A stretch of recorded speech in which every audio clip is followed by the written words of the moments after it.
হাউই চড়ে চায় যেতে কে চন্দ্রলোকের অচিনপুরে। শুনব আমি ইঙ্গিত কোন মঙ্গল হতে আসছে উড়ে। পাতাল ফেরে নামবো আমি, উঠবো আমি আকাশ ফুঁড়ে। বিশ্ব জগৎ দেখবো আমি আপন হাতের মুঠোয় পুরে। শব্দগুলো পাঠ থেকে খুঁজে বের করি, অর্থ বলি এবং বাক্য তৈরি করে বলি ও লিখি। ডুবুরি, দুঃসাহসী, চন্দ্রলোক, অচিনপুর, ফেরে।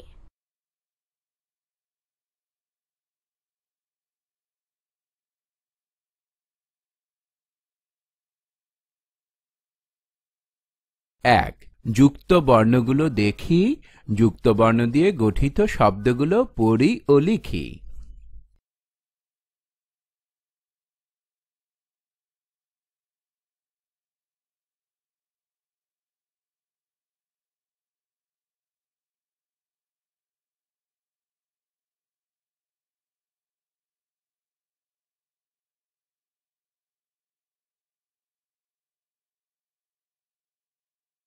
একই শব্দের বিভিন্ন অর্থ শিখি ও বাক্য তৈরি করি।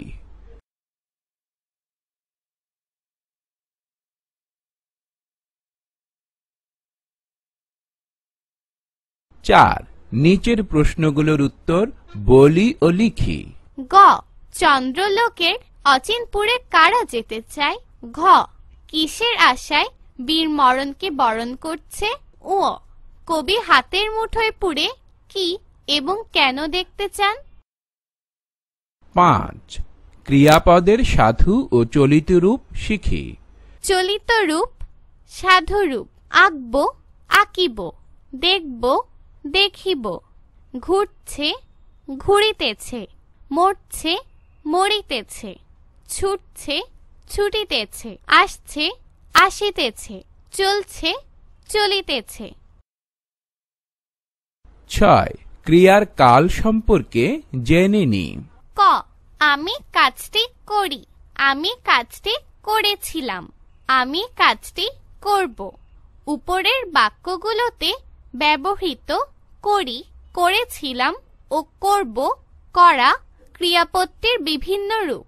যে সময়ে ক্রিয়া বা কাজটি সম্পন্ন হয় সেই সময়টিকে ক্রিয়ার কাল বোঝানো হয়েছে, যেমন বর্তমানকাল, অতীতকাল, ভবিষ্যৎকাল।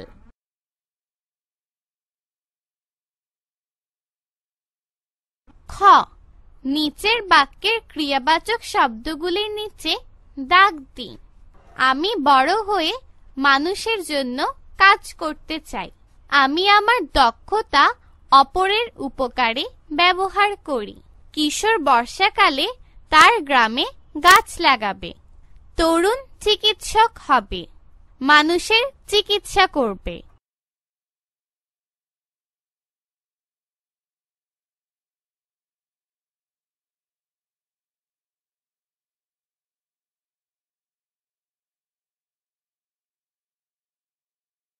শব্দগুলোর বানান লিখি। বরণ, মরণ, যন্ত্রণা। রয়ের পরে মূর্ধন্য বসে। বদ্ধ, যুগান্তর, সিন্ধু, সেচে, বিশ্বজগৎ, ইঙ্গিত। কবির সংকল্পগুলো লিখি। আমার সংকল্পগুলো লিখি। 10, কবিতাটি আবৃত্তি করি ও মুখস্থ লিখি। 4, নিচের প্রশ্নগুলোর উত্তর বলি ও লিখি। ক, কবি বদ্ধ ঘরে থাকতে চান না কেন? খ, যুগান্তরের ঘূর্ণিপাকে মানুষ ঘুরছে বলতে কি বোঝো? লেখো। গ, চন্দ্রলোকের অচিনপুরে কারা যেতে চায়? ঘ, কিসের আশায় বীর মরণকে বরণ করছে? ও, কবি হাতের মুঠোয় পুরে কি এবং কেন দেখতে চান?